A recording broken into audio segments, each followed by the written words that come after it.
नमस्कार मैत्रिणींनो, तर आज मी बनवणार आहे कुळथाची जिलेबी.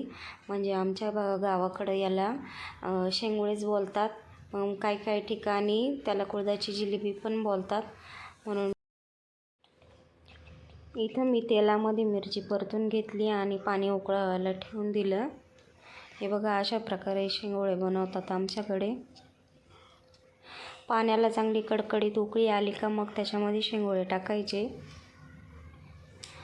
उकळीमध्ये सोडले म्हणजे ते चिटकत नाही एकमेकांना. जर थोडे थोडे करून सोडायचे, ते एकाच वेळेस सगळे सोडायचे नाही. इथं सगळे शेंगुळे आता माझे सोडून झालेले. आता मग झाकण ठेवून थोडा वेळ वाफ दाबून ठेवणार आहे मी. चांगली शिजून घ्यायची बरं का. आणि शिजल्याच्या नंतर जर पाणी थोडंफार कमी पडलं तर इकडं मी दुसरं पाणी ठेवलं गरम व्हायला. ते पाणी त्याच्यामध्ये ॲड करायचं. थंड पाणी टाकायचं नाही, थंड पाण्याने चव बिघडते. हे बघा, बरेचसे अर्धे तरी शिजलेत आता.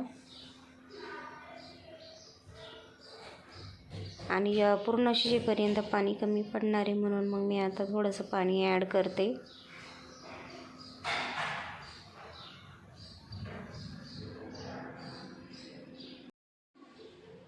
अर्धे शेंगोळे शिजून तर झालेले. आता 5 मिनटामध्ये पूर्ण शिजून होतील. त्याच्यामुळं मी आता त्याचा मसाला काढून घेते.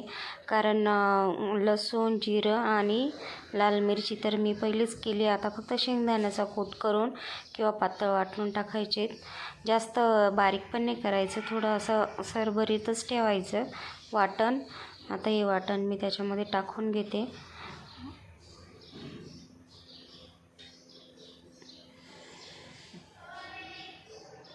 वाटण टाकून चांगलं मिक्स करायचे. मिक्स झाल्याच्या नंतर परत 2-3 मिनटं आपल्याला वाफ दाबून ठेवायची.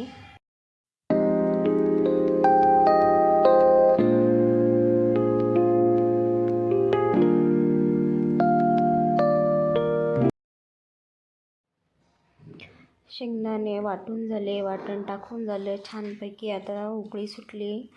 तर आता शेवटची स्टेप म्हणजे याच्यामध्ये कुळथाचं जे पीठ असतं ते पीठ असं भिजवून टाकायचं. गावाकडे हे करतात बरं का असं. म्हणजे आता मी थोडंसं पीठ मळून घेतलं होतं आणि त्याचे शेंगुळे बनवले. जे शेंगुळे बनवून थोडंसं पीठ उरतं ना, ते थोडंसं उरलेलं पीठ पण पाण्यामध्ये भिजवून टाकतात. नाही तर मग कोरडं पीठ आहे ना, ते असं पातळ पाण्यामध्ये भिजवून मग वरतून ते टाकतात आणि त्याची उकळी काढून घेतात. त्यांनी शेंगुळ्यांना घट्टपणा येतो आणि रशामध्ये चव पण खूप छान लागते त्याची. मस्तपैकी आपले शेंगुळे छान असे शिजलेले आहेत. चला आता मी एका ताटामध्ये काढून घेते. बघा किती छान टेक्स्चर आला आहे, कलर खूप छान दिसतोय.